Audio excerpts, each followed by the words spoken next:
बिस्मिल्लाहिर्रहमानिर्रहीम। अस्सलाम वालेकुम। मेरा नाम है Mohammed Zakariya. YouTube channel MZ academy की तरफ से आप लोगों की खिदमत में हाज़िर हूँ।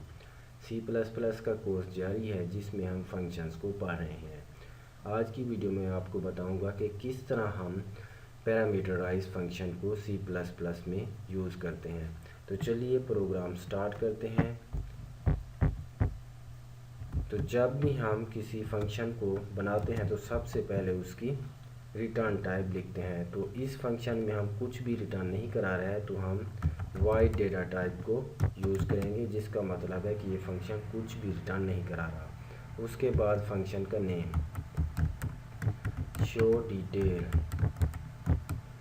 डिटेल पैराथेसिस, और इन पैराथेसिस में हम पैरामीटर्स को पास करेंगे। तो इस फंक्शन में हम दो पैरामीटर्स को पास कर रहे हैं, फर्स्ट नेम के लिए और दूसरा एज के लिए। स्ट्रिंग डेटा टाइप और n नेम के लिए। उसके बाद इंटीजर डेटा टाइप और a को एज के लिए यूज़ करेंगे। तो हमने फंक्शन हेडर कंप्लीट कर रहा है जिसमें हमने डेटा टाइप वाइड यूज़ की। उसके बाद नेम, शो डिटेल और पैराथेसिस जिसमें हम लोगों ने दो पैरामीटर्स को पास किया। पहला डेटा टाइप स्ट्रिंग है जो कि नेम के लिए यूज़ हो रही है, दूसरी डेटा टाइप इंटीजर जो कि एज के लिए यूज़ हो रही है। तो अब हम इस फंक्शन की बॉडी को स्टार्ट करते हैं। Curly braces start and close. तो हम इसकी बॉडी में नेम और एज को शो करेंगे। सी आउट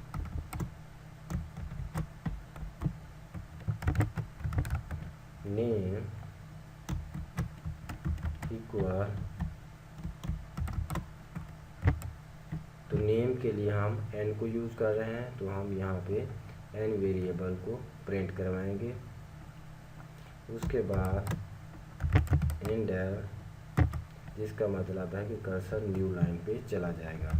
सी out insertion operator double quotes as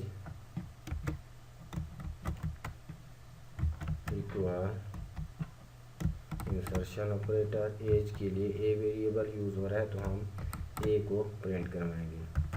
enter. तो हमने फंक्शन को कंप्लीट कर लिया है।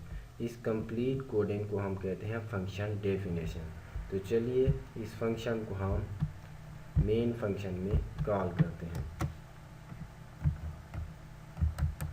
शो डिटेल, तो यहाँ पे वो शो करा रहा है दो पैरामीटर्स जो कि हमने इधर ऐड करने हैं। तो फर्स्ट हम नेम का पैरामीटर देंगे जो कि डबल कोट्स में आएगा क्योंकि नेम एक स्ट्रिंग होता है। ज़करिया, उसके बाद डबल कोट्स क्लोज सेमीकोलन, और एज के लिए हम नंबर्स को यूज़ करेंगे। पैराथेसिस क्लोज एंड सेमीकोलन। तो चलिए इस प्रोग्राम को बिल्ड करते हैं एंड देन रन करते हैं। Name equal Zakariya, age equal 24। तो आज हमने एक फंक्शन बनाया जिसमें हमने दो पैरामीटर्स को यूज़ किया, पैरामीटर नेम के लिए और दूसरा पैरामीटर एज के लिए। तो आज की वीडियो में मैंने आप लोगों को बताया कि किस तरह C++ में पैरामीटराइज फंक्शन बनाया जाता है। तो आज के लिए इतना ही। नेक्स्ट वीडियो में हम फंक्शंस को आगे पढ़ेंगे। Thanks for watching.